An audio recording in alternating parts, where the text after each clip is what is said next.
वालेकुम। ये ग्री की पीसीबी आई है, इसमें पी एल का एरर है जो आपको नज़र आ रहा होगा। तो ये हम अब करेंगे रिपेयर। कोशिश करेंगे कि मुख्तसर सी मूवी और छोटी से छोटी वीडियो जो है वो हम आपके लिए तैयार करें और आपको इसमें ये बताएं कि ये पी एल का जो एरर है ये किस वजह से आता है और क्यों आता है। ये पी एल का एरर जो है ये किस वजह से आता है। तो ये हमारा है आउटडोर की पीसीबी ये है और इंडोर की ये है। ये इसमें मोटर ये लगी हुई है और इसमें अब एसी मोटर के है इसमें इंडोर की आउटडोर की पीसीबी में, तो इसलिए हमें ज़रूरत नहीं है। तो अब हम इसका ये देखें रिएक्टर लगा हुआ है ये वाला, ये रिएक्टर निकालेंगे। सबसे पहले रिएक्टर, फिर ये रिले निकालने के बाद इस रिएक्टर को चेक करेंगे, इसको बाकी चीज़ें इसकी चेक करेंगे, इसका पावर प्रोटेक्शन जो वो सारी चीज़ें चेक करने के बाद देखते हैं कि ये पी एल का एरर जो है ये हमारा रिमूव होता है या नहीं। ये मुसलसल रहता है और ये देखें उसी वक्त आ गया है, तो पी एल का एरर है। तो अब ये देख के हम इसको रिपेयर करेंगे। तो कैमरा ऑफ करके इसको हम पहले इसको निकालते हैं, रिएक्टर निकाल के ये रिले निकाल के उसके बाद आपको दिखाते हैं कि ये किस तरह रिपेयर होगा। और ये हमने इसका रिएक्टर निकाल लिया है, ये देखें ये मैंने निकाल लिया इसका रिएक्टर, ये पड़ा है और रिले निकाल ली है।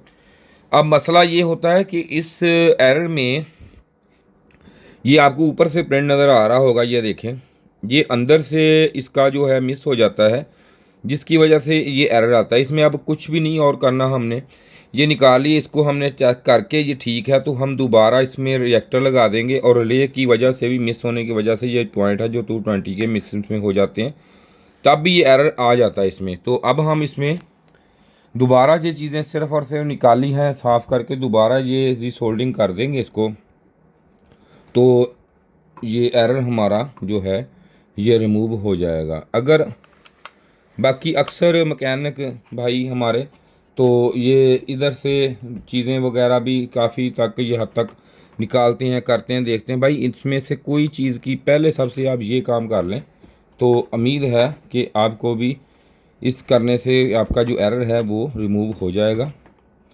तो अब मैं इसको दोबारा रिसोल्डिंग कर देता हूँ। ये देखें इसकी रिले है, तो रिले को मैं करूँगा रिसोल्डिंग आपको सामने आपके। कोई ये बड़ी बात नहीं, ऐसा हो जाता है कोई तो बंदे को बाद टाइम नहीं किसी को समझ में नहीं आती तो है क्या एरर, तो ये ऐसे काम हो जाते हैं। तो इसे हम कर देते हैं अब सोल्डिंग, तो सोल्डिंग कर देते हैं इसको। तो ये देखें दोबारा नई सोल्डिंग कर देंगे तो ये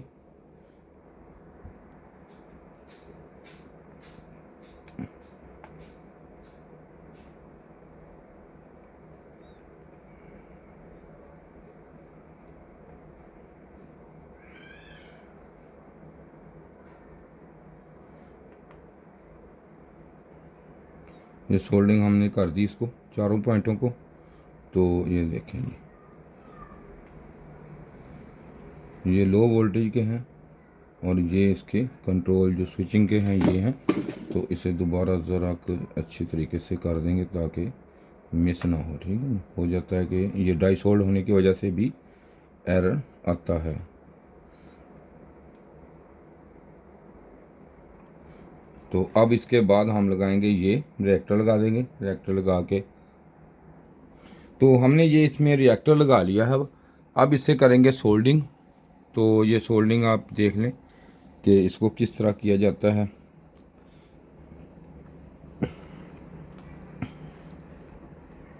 ये देखें इसको मैंने पहले लगाया, पहले थोड़ा सा इसके ऊपर लगाया सोल्डिंग, सोल्डिंग नीचे चला गया इसके साथ, तो फिर मैंने ऊपर इसके बाद में लगाया। ये देखें ताकि नीचे तक ये सोल्डिंग हो जाए।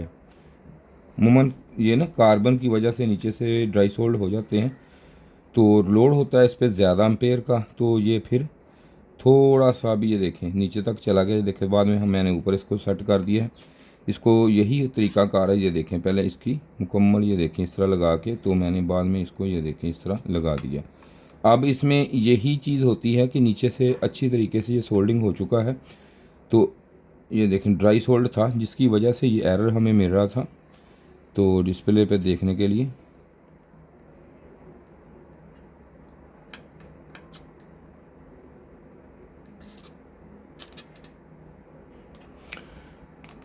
लगाते लगाते ज़रा शोल्डर अपना का शोल्डर आयरन ज़रा ठंडा हो जाता है, क्योंकि ज़्यादा टांके मोटे हैं इसकी वजह से भारे हैं, तो ये दोबारा थोड़ा सा इसको ज़रा सेट करके देखें, सेट हो गया।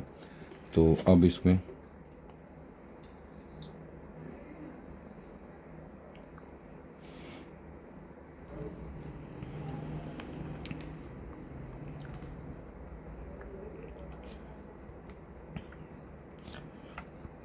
ये देखें जी, ये अच्छी तरह हमने इसे सोल्डिंग कर दिया है।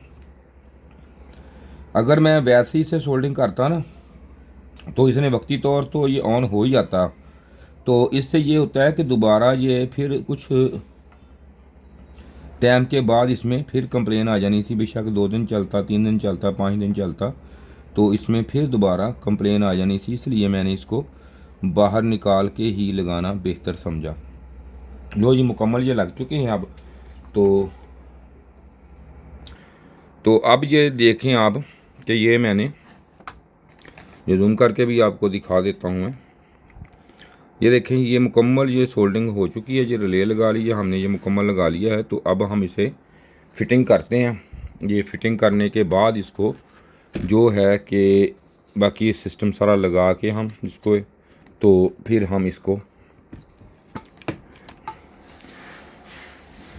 लगाते हैं। तो यहाँ पे ये देख लें आप, इसका ये बोर्ड नंबर इसका है। तो इसको अपना इसके बाद हम इसको फिर लगा के इसको पूरा इस पर हीट सिंक लगाते हैं। हीट सिंक लगा के मुकम्मल करके इसकी कम्युनिकेशन ये है बड़ा हमारा सारा सामान कम्युनिकेशन करके, तो अभी हम इसको चला के आपको दिखाते हैं।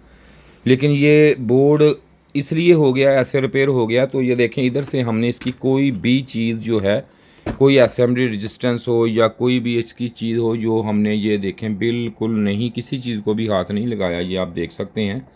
तो ये अगर डायरेक्ट चीज़ आ जाती है तो इसको फॉल्ट का आपको ट्रेसने का पता हो कि फ़ॉल्ट है कहाँ से, तो उससे कस्टमर की भी बचत है और आपका टाइम का भी ज़्यादा नहीं होता। अगर किसी भाई ने ट्रेनिंग लेनी हो तो वो रब्ता कर सकता है। तो अब हम इस पर बाकी चीज़ें लगा के हम इसको चलाते हैं अब। और ये हमने इसकी ना पूरी फिटिंग करके कम्युनिकेशन कर दी है।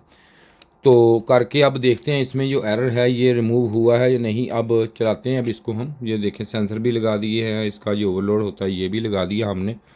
तो ये कंप्रेसर भी लगा दिया है। तो यूँ ही हम चलाते हैं, देखते हैं कि इसमें एरर जो है वो रिमूव हुआ है या नहीं। ये देखें, ये मैंने इसको स्विच प्लग इन कर दिया है। तो ये अभी रिमोट से ऑफ़ नहीं हुआ था, तो इसको टाइम लगेगा थोड़ा सा। तो हम इसको रिमोट से ऑफ़ कर देते हैं। और ये देखें, रिमोट से मैंने ऑफ़ करके, तो एक दफ़ा डिस्चार्ज हो जाए तो दोबारा लगाता हूँ मैं।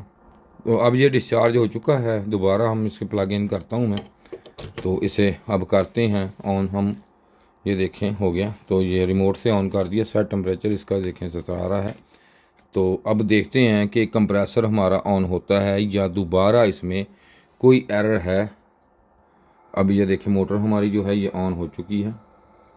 तो ये इसकी रिले की आपको भी आवाज़ आ गई होगी। ये रिले इसकी ऑन हो चुकी है। अब देखते हैं कि कंप्रेसर जो है ये इसका ऑन होता है या नहीं। ये मुकम्मल सेटअप इसका मैंने इसको ऑन कर दिया है, लगा दिया है कम्युनिकेशन इसकी मुकम्मल। अब अगर एरर है तब भी आ जाएगा, ना हुआ तब भी। देखें, ये छोटा सा मसला होता है। ये देखें, कंप्रेसर हमारा ऑन हो चुका है। ये देखें, अब इसमें जो ये देखें कंप्रेसर ऑन है। एरर जो है ये हमारा अब हो गया क्लियर जी। ये देखें,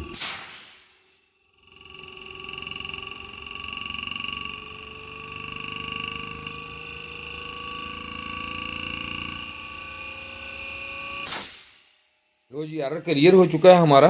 तो आपने देखा कि इसमें और कोई मसला नहीं था। इसमें सिर्फ़ और सिर्फ ये जो रिएक्टर था, इसमें कार्बन इसके अंदर जो डिसोल्डिंग हो चुका था, जिसकी वजह से ये एरर आ रहा था हमारे। तो ये अब हमने कुछ नहीं किया इसकी, ना कोई चीज़ चेंज की, कुछ नहीं किया। हत्ता कि इसको खाली ब्लोर भी नहीं किट को लगाया। किट पे कुछ, किट को सफाई भी नहीं किट की। वाहिद मट्टी इसके ऊपर वैसे ही जो जैसे थी कस्टमर लेके आया था वैसे की वैसे ही इसके ऊपर सब कुछ वैसे ही आपको यहाँ से नज़र आ रहा होगा। तो हमने जस्ट इसका सिर्फ़ और सिर्फ ये रिएक्टर निकाला। रिएक्टर निकालने के बाद इसको हमने दोबारा रिसोल्डिंग किया। ये देखें, कंप्रेसर हमारा ओके है। ये आरपीएम इसके देखें, चेक कर सकते हैं। ये आरपीएम फुल हो गए हैं इसके। ये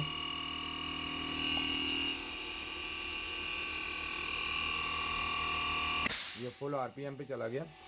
शुक्रिया जी वीडियो देखने का, और खुदा हाफ़िज़। इसके साथ ही जी अगर किसी भाई ने ट्रेनिंग लेनी हो तो ये नंबर है मेरा।